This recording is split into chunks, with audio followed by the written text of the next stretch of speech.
Who would like to lead us in the pledge? I will. Dawn? I pledge allegiance to the flag for the United States of America and to the republic for which it stands, one nation, under God, indivisible, with liberty and justice for all.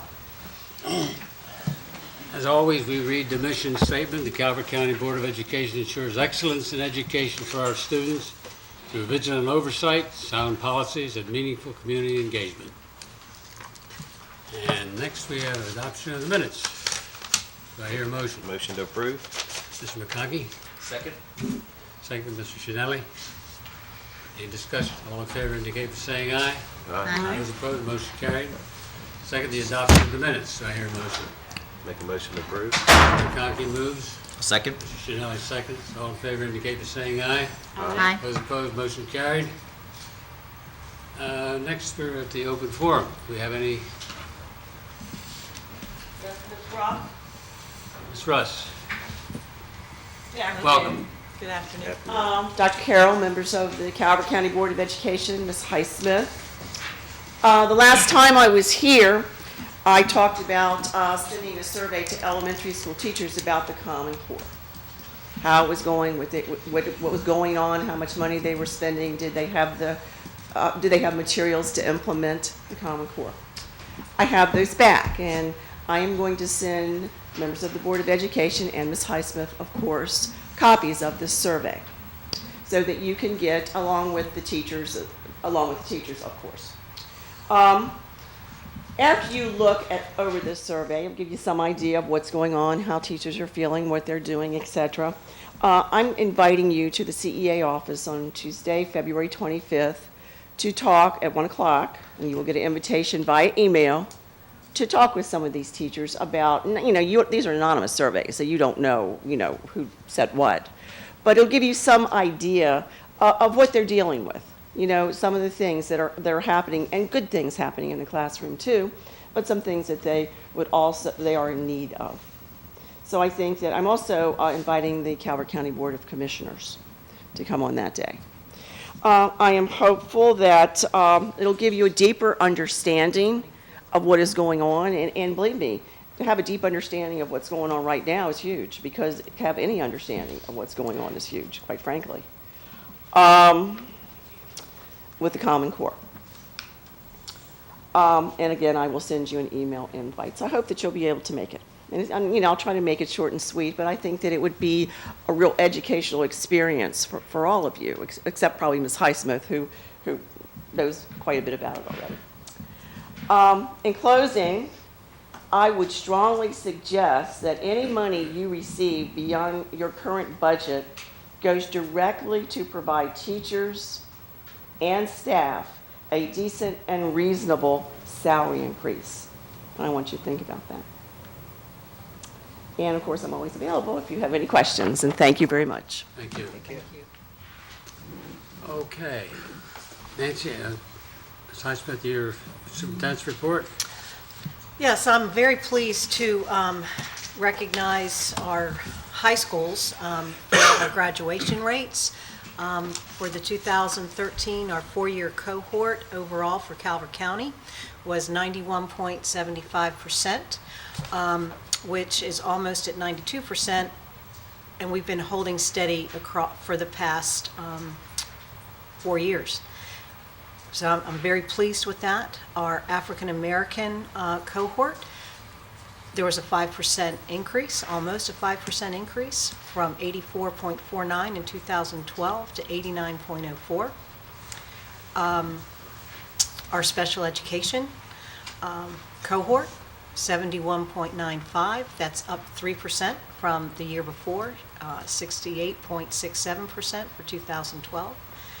Our farms did decrease by about 1%, but again, we have been holding steady in the upper 80 percentiles. So overall, I'm very, very pleased with our graduation rates. It shows the hard work that is occurring in the school system, and I firmly believe that a high school diploma is a necessity in this day and age, and that we are really committed to making sure that our students are all receiving those diplomas. So thanks to the wonderful teachers that are out there, and administrators and staff that all make this happen. So thank you. Excellent. Anything else? That's it? That's it. Okay. And we're very pleased with that. When you look at some areas of the country that are in the 70s, 70%, we're doing very, very well. And that's good teaching, Ms. Russ. Yes, it is, Dr. Carroll. Okay, construction report. George, are you ready? Good afternoon. Good afternoon. Good afternoon. Seems like we just spent some time yesterday. We have, yes. Yesterday was a Whole very day. interesting day. Why don't I just use that as a segue to say what we did yesterday, for those that are wondering why we're looking at each other the way we are. Dr. Carroll and Mr. Navarro and myself went before the Board of Public Works, which is the governor and the comptroller and the treasurer, to plead our case for our CIP 2015, which has been the routine for as long as I can ever remember. Nonetheless, both individuals, Dr. Carroll and Mr. Navarro, eloquently stated our case, and we just now are in a waiting mode to see just how we did with that appeal. And what we're appealing for is the amount of money the state owes us on the beginning throes, if you will, or construction piece of Northern High School, which again, I'm not overly concerned about it. It's just routine. So nonetheless, all went well as far as I'm concerned. Yes, we hope. So nothing's ever cast in stone. There are a lot of other school systems up there looking for money too, so Yes, yes. they're lined up. Now, was that, Fortunately, we were number one on the runway. Yes, we were. Were you number? That was a first. Number one on the Yes. runway. There were a few cancellations. They couldn't get there by weather, and by default, we were standing there, and we went. So There you go. now, is this money that you were lobbying for, is that for this year or next year? Next year. well, it's actually next year's money we're Starts asking and- for, and- but it would be available to us in July of 14. Okay, so it Yes, would, but we yeah. wouldn't be ready for it, right? Okay. Just trying to get the Yeah, because thinking we won't straight. really break ground until Spring. April, May of Yeah. 15 is really where we're headed. So anyway, that said, I will move on to the work in progress. Calvert High School is on the throes of completion here. We're just diligently Punching working. out. Yeah, the architect has been there punching out along with his consultants, and we're also turning on systems, so on and so forth. So the auditorium is in the throes of being completed, and that should be done by this time next week. So that's what we're hoping for, and at that point in time, we're done. That's been a little over 3.5 years of effort, and it's kind of hard to imagine we are done. So would we be able to utilize the auditorium? I mean, could they give us an occupancy permit or? Well, we'll be able to use that after they turn it over to us. It would not be available for us for next week, and if you're thinking about the superintendent's budget report or something like that. Even if it was, I'm not so sure I want to do that. We're not well versed in how to turn the place on and off. So we kind of got to use it a couple of times, if you catch my drift. So I would hate to have a hiccup along that presentation, so, We're going to do it in the cafeteria. Okay. which is what we had done last year. We were set up with a large screen there, so. But furnishings are going in place presently, and matter of fact, Ms. Johnson's going to begin to move her staff next Friday into her places, and then Super. the classrooms sort of move as time permits, so on and so forth. So it's not that it needs to be a crunch. It can be done at a pace that's okay with her and her staff, quite frankly. So that means some trailers are going to be able to be removed? We will also get rid of some trailers. I'm here to tell you that the 2 locker room trailers, they couldn't wait to see those disappear. So, Really? at any rate, and they have been using it for some events, the gymnasium area for a number of like wrestling events and possibly basketball. Some of the things like the arts program will stay at the Career Center. There are 2 programs. The arts is one, and also the CTE will stay in the Career Center until we're done, or Career Technology Academy, if you will. We'll move them in the summer, so. Looking good. And moving on to our next major marquee project would be Northern High School. And at this particular point in time, it's a little bit quiet. You did have a presentation last time we met with the architect. We're in this design document phase, quite frankly, developing just what this school's going to look like, so on and so forth.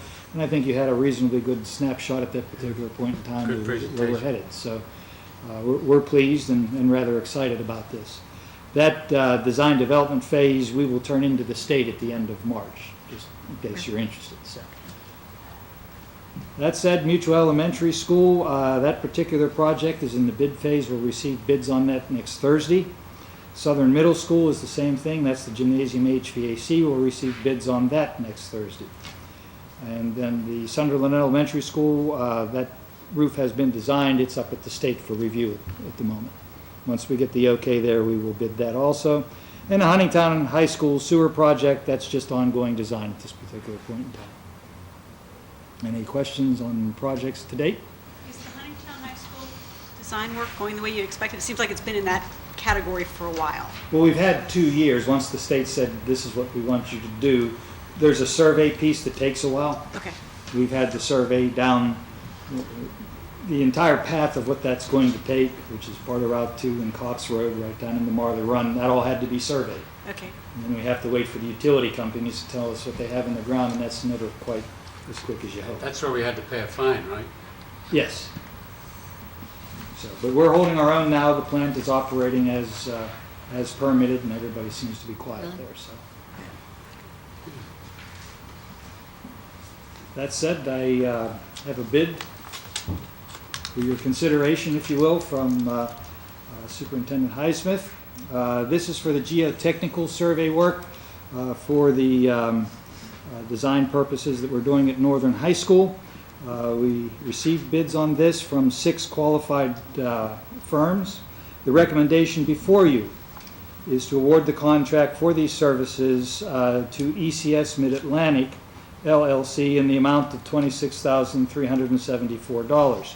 You will note that that's the number 2 responder, if you will. The first one, Hardin Kite Associates, their number is $24,500. Their bid was considered non-responsive. They did not acknowledge the addendum that was issued on the form, and also one of the informational prices they had qualified, if you will. So that being a difference there can render a bid non-responsive, and so that's why the recommendation stands as it is. And I recommend for approval. Do I hear a motion? Motion to approve? Mr. Linsky, Second. Mr. Chanel, seconds. Any discussion? Any questions? All in favor indicate so by saying aye. Aye. Those opposed, motion carried. Thank you, George. Thank you for your consideration. Sorry, of course, I have a question now. I just noticed the, how could, the $10 a linear foot for a test pit, not exactly sure what that means, but nobody else is even near that. Did you verify, right, that they understood what the scope yes. of the work is? Well, absolutely. Some people look at these just differently than others sometimes. They put costs in different Correct. spots. Matter of fact, if you were to look at the first bid there where it was, I think, $1,000 a day, quite frankly, that's what a test pit runs by the time we've done the lineal footage and the hours it taken the report to do it, so. If there's a 10-hour day, then that's $10. No, that's $100. Yeah, there's $100. oftentimes in those line items there are differences. Thank you, George. Thank you. Next item, as you know, we're going to have 2 redistricting hearings next week. And there was some interest in maybe having some discussion today, a little bit. I don't know whether there's any need or not, but we put it on here in case the board wanted to ask any questions. And we have staff here that could participate. You want to? Yes, we have George, Kim Roof, and Kevin Hook with us. So I'm going to just kind of open it up if, I think there were, Well, one of the things that we could discuss would be just seeing what your ideas are for the possibility of having you 3 available to answer public questions in a forum type setting. that's Because- different than the redistricting hearings, Right. You're right. It's different from, I don't think I've ever seen it done. And I know it would be tough because it's a very complicated issue. But, we could maybe, I just want to, put that out on the table that, or get your feedback on it, is it possible to answer specific questions for people and especially about process? I know you can go and explain the process, but when they say, well, why did you split this neighborhood? Would it be possible for you guys to, I know it's 4 different options, and there's a lot of numbers in each option, and there's a lot of things going on, but is that something that's a possibility?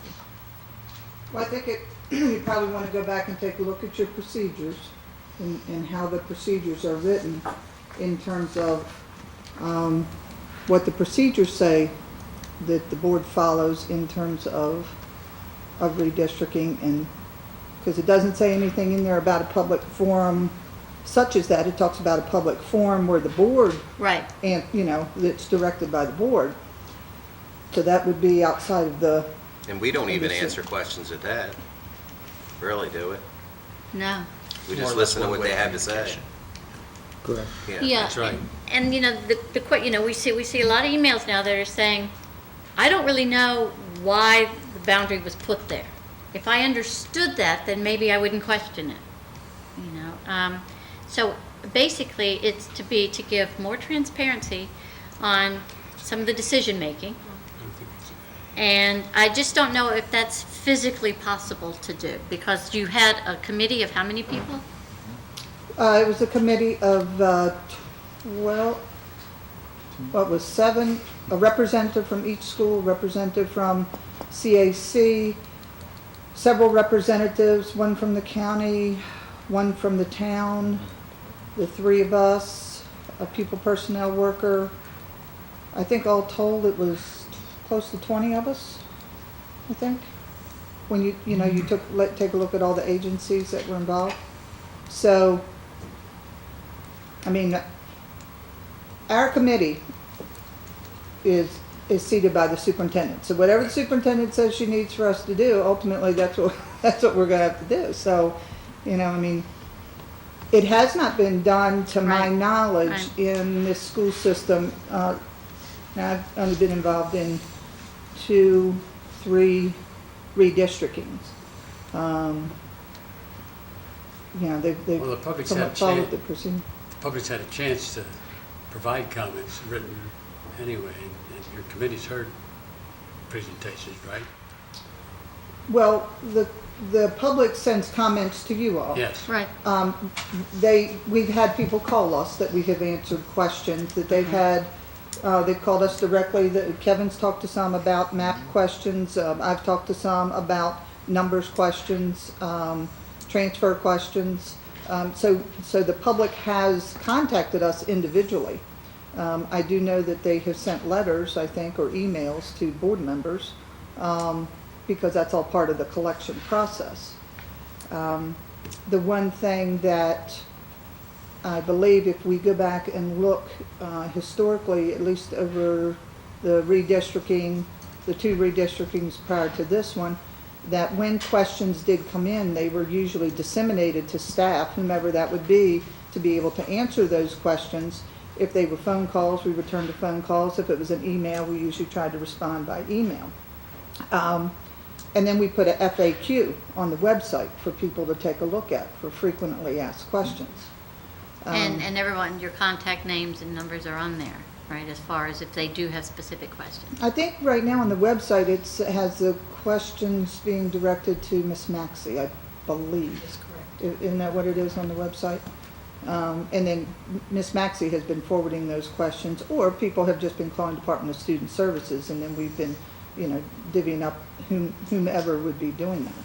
But ultimately, it's Names. Miss Highsmith's committee, so, it's, Do we want to encourage this? We need to talk about it as a board. I think that they offer, between emails and phone calls and information on the website, that if people avail themselves to those resources, It's with their available. specific questions, they can get them answered. Right. I think they've done that in the past very well. And then it's up to us as a board to take those questions, and you know, we can ask staff who are speaking on behalf of the committee, correct? Oh, absolutely, sure. So we don't think that having an open forum just with staff may not garner any further information for the process? Again, if it's not in our policy, like she said, it's probably not something we should be Procedure. doing. Or procedures. And, well, I think the hearings will do what we're looking to do, I think, because we're getting the input. And I don't think we want to get in arguments in an open forum that might occur. I think we have to make a decision based on our best information once we hear all the comments and all the input. I mean, right now, some of the questions, most of the questions are coming up are really people are having difficulty figuring out where they're located on the map. So Kevin's been answering a lot of map questions. If I live here, what does that mean? Yeah. Some are clearer than others, but, you know, a few questions about the numbers, but we had sent out the new numbers and we've not heard anything as a result of that. But really, most of it is about location. Location, location, location, you know. A few calls about daycares, you know, how's it affect certain daycares. But again, it goes back to wherever they're located, so, I don't know, Kevin or Well, I George, had have you one guys? call about transportation as far as buses, how do they do the buses for a certain area? Right, Other than that, it's all been locations. I can't tell on the map where I am, you know, I just help them, Yeah. It is well, tough. in this option, you're here, and this, Yes. So those citizens who have questions, they can obviously either contact the school system to have those answered directly. If they want to do it in a public way, they can do it at those two forums we have coming up or in writing. And then we as a board will take those questions, present them, ask them of you at a board meeting later on. one of the things that we did, I think at the last two, was if they're the questions that were coming up maybe at the open forum, sometimes it's easy because most everybody has a lot of the same questions, so then we would put on the website, these were some of the questions that had come up, and these are the answers to those questions, and that goes back to those FAQs, so then it's open to everyone too. So, Yeah, let's take a we would- real active part in that. So, you know, just gather the questions and see if we could use our website to be the dissemination of information. absolutely. And as a matter of fact, before or like maybe this week, if we could put in part of the banner that, you know, if you have questions, call. You know, this is your time before the hearing to understand. Maybe they will have already answered your question. Because, like I said, there's not an exchange at the hearings. We just listen. right. But they can get questions answered if they email or they call. I mean, I don't think it'd be deluged where, you know, you couldn't do your real job, but I'm hoping, you know, that it shouldn't overwhelm you. Yeah, I mean, we talk to anybody that calls, so Yes, we that's need to not a bring that problem. in. If they're gonna, you know, if they're gonna make those phone calls, it's fine. And we can get a frequently asked questions list. I'm sure that Kim, you and George and Kevin, if there's certain questions, and we'll have those, and we'll get those out. Okay, anything else that we Yes. need to? So can we ask We had, specific? some of the emails that we received, one of them claimed that not all the schools affected were represented on the committee. And I had understood that each school had a representative on the committee. I want to confirm that there's no school who's being affected by any of the plans who wasn't part of the discussion. Okay. No, that's good. And you know, we talk about state-rated capacity, and we talk about adequate public facilities, and those numbers are interesting and they tell us something. But I would like to know for each building, what's the right number of students for delivering services and education? Is that a number we can talk about? Is there some way to look at that and say, Beach Elementary School, when you look at their cafeteria, the gymnasium, the restrooms available, that this is the right number of students for that building? In terms of what you just asked there and those particular items, that's your state-rated capacity. That's how the state looks at a building. That's all they're looking at? That's what they look at. Okay. But that number is old, isn't it? Does it take into account the fact that they beach walled in, some of their pods a while back, and now they have a different number of classrooms that might have been put in? Different things. Beach is interesting. In fact, when we closed that in, that was an open space pod. When we closed it in, the number changes a little bit. Then we added the addition for the kindergarten. Exactly. It almost predominantly washed that whole thing out when you get right down to it. But if we make any particular improvements, and that happens on a yearly basis in every school, whether we subdivide something, a different staffing arrangements, so on and so forth, we don't every year send that up to the state. They don't even want to attempt to recalculate that every year. So as long as we're all reasonably satisfied with the rated capacity of the building, they leave that alone. Well, it's different for the old schools too. They wouldn't even meet code now, for instance. Well, you have those kinds of issues. How they ever calculated open space anyway was That's what always I a mean. mystery to me anyway, but Right, that's a formula they had, not us. So. I know. Okay, and So there isn't a number that would be the right number? If what we're That saying would be a is judgment call, really. Well, and But I guess that's what part I'm of- asking is, the professionals, the educators, the principals, what's the right number for your building? Well, and therein lies a little bit different answer, because if in fact administratively that building has a number of itinerant services that maybe we aren't utilizing the capacity of a classroom, let's say it's 15 kiddos in there as opposed to That's what I'm 30. saying. The state's looking at it as, okay, you can have X number in here, don't knock on the door for an addition unless you've demonstrated to us that we're using it to its fullest extent. But how we're doing it in-house here could be a little bit different, and every principal will give you probably a different answer in terms of that. So Because that they- could fluctuate depending on what we're doing up there. Right, if they have a high number of regional programs, that's gonna take a lot of space, but it's only Absolutely. gonna accommodate a small number of That is students. correct. Which is what's happened at Plum Point Elementary, right? You've got regional programs in here which We do, yes, sir, have taken up space. right. and that now the park assessments will require a second computer room in every school, every elementary school. So that takes up a space. That takes space. It does not take the calculated capacity of that school away from it. It's still a classroom. Exactly. And you're expected to utilize that to its fullest expense, extent. But it doesn't.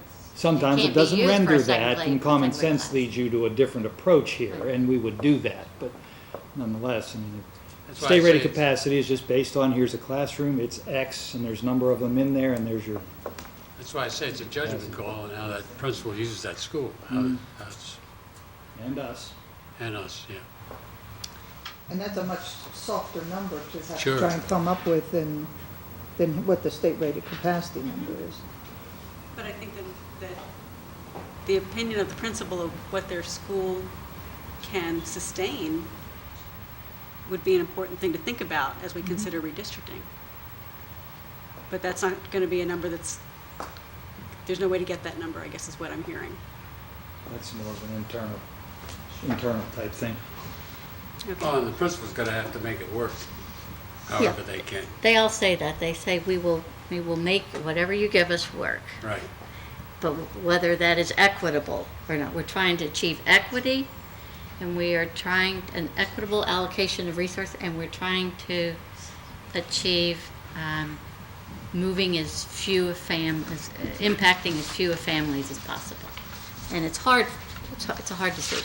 Well, it's never perfect, and remember, there are a lot of school systems that aren't like we are, too. Remember, there are a lot of school systems that are running classes of 30, 34, 35 as a commonplace thing. We don't do that. And so we are different. We do it a little better than some places. And I don't think sometimes people realize that our situation here is a good bit better than many other districts. Check it out. You're right. Okay, I had another question. Option 2 is the one that removes the most children from beach. I have to imagine that was part of the discussion on why that beach was shrunk so much was to accommodate future growth, because there's talk of the further high density in Chesapeake Beach itself. Not any, not even when you count Chesapeake Village and all that, that's taken out of that option 2. It's taken out of Beach, but just what's left in Beach alone, there was talk that there's growth in that area, potential future growth. That's a question, I'm asking that. Yes. Yeah, Yes. that's the advantage of having someone from the town Right. there to be able to share the insight. So if I'm reading the numbers correctly, that option 2 is the one that is trying to protect that elementary school from being overcrowded in another year or 2? Or is it going to be more like 7 to 8 years? When that potential growth is. I'm trying to figure out, could we build a new elementary school before that high density new building kicks in? Was that discussed? Maybe the easiest way to, that's a hard call. Politics play a hand in what happens up there. Right now, if you look at Chesapeake Beach, for the most part, they're somewhat built out. Richfield Station's Right. going to build and generate Right. some growth, we know that. And there's a few remaining homes in the Quality Built group over there, QBC, who's finishing out there, the Chesapeake Station, I believe that's called.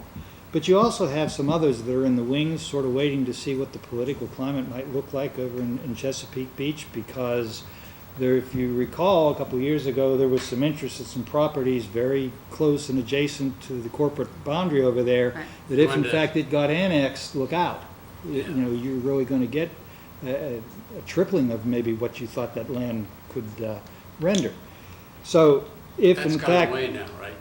For at the time moment, being. politically, that's not an Temporarily. option. That's a good way that's an APFO. Yeah, You exactly. either annex or you don't. Yes. You don't allow the annex. But you could have a change in direction politically up there that would allow annexation. There are some driving forces there that could cause that to be looked at.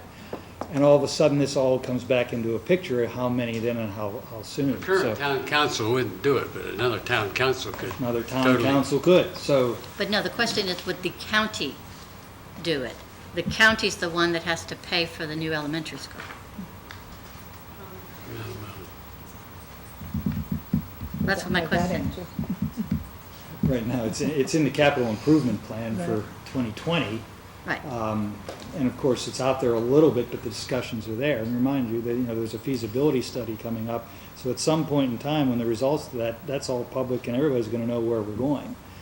Now, the economics of the county or the state itself could either allow us to happen at that particular point in time or delay it. It's just far enough out there that's hard to really put your hand on that. Well, that's the reason we can make changes, in case something does happen. Right. We're not ready. I just hate to say yes to the question, because today I could say yes and tomorrow it's a different scenario. Well, I think it's probably also important to just recognize that from the time we started this redistricting process in September to the time we ran these numbers again in January, we're talking about a difference of 100 students in 100 that students. seven district area. So, that's a short amount of time. So when you're trying to project 2 years out, 3 years out, 7 years out, it's hard to tell what that would look like. It's almost impossible, but,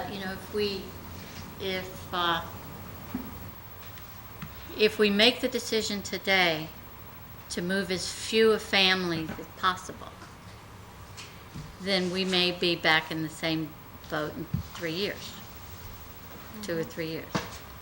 Absolutely. And if we cut deeply now, and the growth doesn't happen, I don't know if that would be less painful, I think. But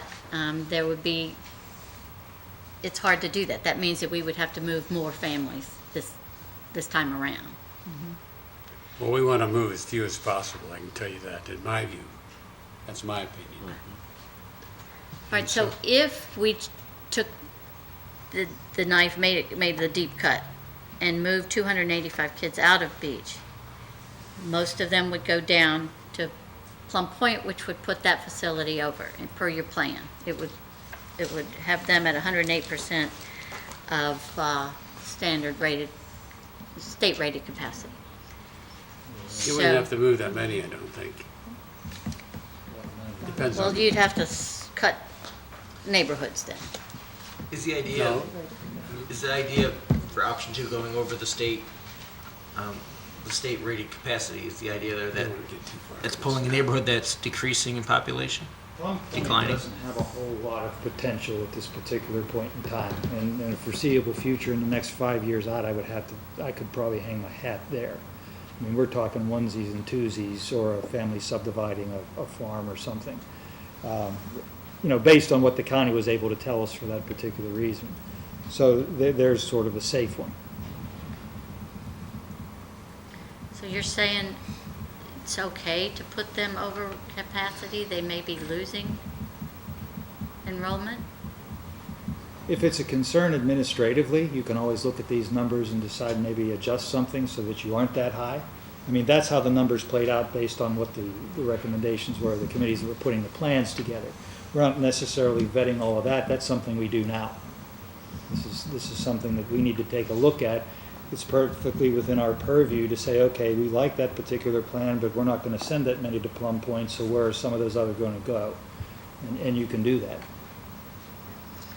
Well, if it's Because you just can that work up a number of panhandle, scenarios within a scenario, quite frankly. and we're getting back to what your suggestion was last year, just the panhandle, is there another option for those kids to go someplace? I thought it was, If they didn't go to Plum Point, you mean? one of them, like option 3, had That's Sunderland. is the Sunderland only scooting one. in there, but does that make sense from a transportation? It would be a longer trip. Much longer? I mean, is it still within the realm of Uh, reasonable? From like that Summer City Boulevard area over to Sunderland. The thing there, the big difference there is you're on the back road of Dalrymple Road to get over there. We currently have a bus that does Cairn Drive, which is in the Sunderland district, and those kids are on the bus 30 to 40 minutes. So, I mean, you're going farther than Cairn Drive if you're going up into the, so yeah, you're looking at a 30 to 40 minute drive, whereas if you go to Plum Point, you're on the main highway, which is a 50-mile-an-hour road. You're looking at probably 25 to 30 minutes, so it's a 10 to 15 minute difference in times. 90. Is that a safe road, Dalrymple? I mean, is it doable? Is that bus trip doable? It's windy. It's winding. Yes. It's windy, I mean, but is it doable? Yeah, right now there's a bus going from There's a Cairn bus Drive. doing it. Right. Really think we need to wait till we have the hearings and see what people have to say. Well, absolutely, we're going to before take we public. set. But I do think, we need to be looking at this carefully, because whatever we do, we may be winding up doing it again, not far down the road. So I think we need to look at, there's some way we could tweak this thing to make it work with a minimum amount of movement Right, kids. that's what we're talking about right now. Right? That's what we're talking about right now. I know that's what we're talking about. So is there a way to move more kids south from Plum Point to Calvert? Doesn't look like it's very inhabited down there. Options getting them to back to Calvert. The one plan did that. I'm trying to remember which one it It was. was planned, we moved It was either 3 or 4 that they took Stinnett Road and Emmanuel Church Road. Yeah, Oh, I see, yeah. I think it was 3. Yeah, That's- 3 has Stinnett Road, Emmanuel Church, Wilson, Plum Point, all the way to the bay, going from Plum Point to Calvert Elementary. But I think in the long run, that was only like Not a lot of kids. 20, Wasn't a lot of, there weren't a lot of 20-some students. kids, yeah. 23 kids. I think that's the things people have to realize when redistricting happens by school systems, you can move a lot of roads, but if it's not a lot of population there, you're moving a lot of roads for a small number Right. of students, where you're looking for And they your, could all be fifth graders. And Yeah. next year, there There would you be go. none. Right. That's what happened with our road. Right. We used to see many Right. elementary come down, and now we're a bunch of old. so that's what becomes problematic sometimes in a county that's still rural. Once you get off of Route 4 is, it's a lot of space in between homes. So, And that's the problem with redistricting too. Here, we got a county that's 40 miles long and 10 miles wide. That's why it's so difficult to right. do this. Okay, so does anybody else have any Listen, I just, Any further comments or questions? Let's see what we get out of the hearings, and we'll go from there. And the hearings are Tuesday and Thursday night next week. Tuesday night, we are at Huntingtown. Tuesday, we're at Mary Harrison, I believe, and then, and Thursday, we're at Huntingtown. Okay, thank you. so if there's any kind of ice event or anything and school is like 2 hour early, does that mean it's canceled? If activities are closed at night, we're closed, the hearings wouldn't go on, right? And we'll have to That is find correct. some snow dates. We'll have to, Rain yeah, dates. rearrange. Yeah. I was trying to think possibly back in Yes. July or August when we were looking at this. Okay. Oh, next item. and Dr. Carroll, if I might just say, Sure. we're getting a lot of feedback through email and the website, and I really appreciate everyone who's taking the time to send us their ideas and their opinions. So thank you. Right. Okay, thank you very much. Thank you. Next item, policies for discussion. Staff has been discussing the hand gestures and pictures of guns, and staff really does believe that it should not be a new policy, but should be part of our procedures in 1118.3, which is, again, going back to regarding discrimination of Calvert County Public Schools, and that there's a whole definition of, So it's under 1118? and then if you go to the procedures of 1118, if you go to prohibited behaviors, which is point 3, the following are prohibited: harassing, intimidating, bullying, and discriminatory behaviors, including acts of hazing, reprisal, or retaliation against any individual who reported an act of harassment, intimidation, bullying, or discrimination, actively or passively encouraging another to engage in acts of harassment, intimidation, bullying, or discrimination, knowingly making false accusations, and then sexual harassment, where we could put in hand gestures and pictures of guns in that particular piece of the procedure. Could you elaborate? Well, we would say that prohibited behaviors, hand gestures that would deem as a threatening manner would be prohibited. Pictures of guns, I don't know how that would be, and I guess I need to ask, because this has come up. I don't know of any incident where someone was punished or there was a consequence for looking at pictures of guns. No, but you had one. I have Okay, and I A guess few. that's why I'm asking. They were punished, there was a consequence for looking at in-school a, suspension for all three, that with the parents who have reached out to me. But it's not looking at, it's like wearing something, right? was it wearing? One was wearing, two was looking at. One was a knife, one was military firearms. They were looking at a magazine? Yes. And then both they of were, them were magazines. and they were put in school suspension? Yes. And they Was have there not. any- They have not filed an appeal that I'm aware of. Or anything. Nothing's come before us. So, the details I have are Okay. are about as limited. Because as I say because here. I have asked student services about this, and they were like, we don't know of any, and when I keep bringing this up, they're like, Nancy, we don't know where that's coming from. I think if it was used in any type of an intimidation manner, then, but just looking at a magazine, I can't imagine And that there would be. Are there other reasons something like that would be punished other than bullying and intimidation? I completely agree that if someone's making a gesture or using a picture to threaten somebody else or tell someone else, be careful because I may have these at home or Right. something along those lines, I could completely understand Right. Taking swift action. Oh, on that. absolutely. But I'm just having a hard time imagining someone being put in school suspension for looking at a magazine. And I'm not, I have a hard time with it as well. That's why I brought it up. I'm just not quite sure where we would,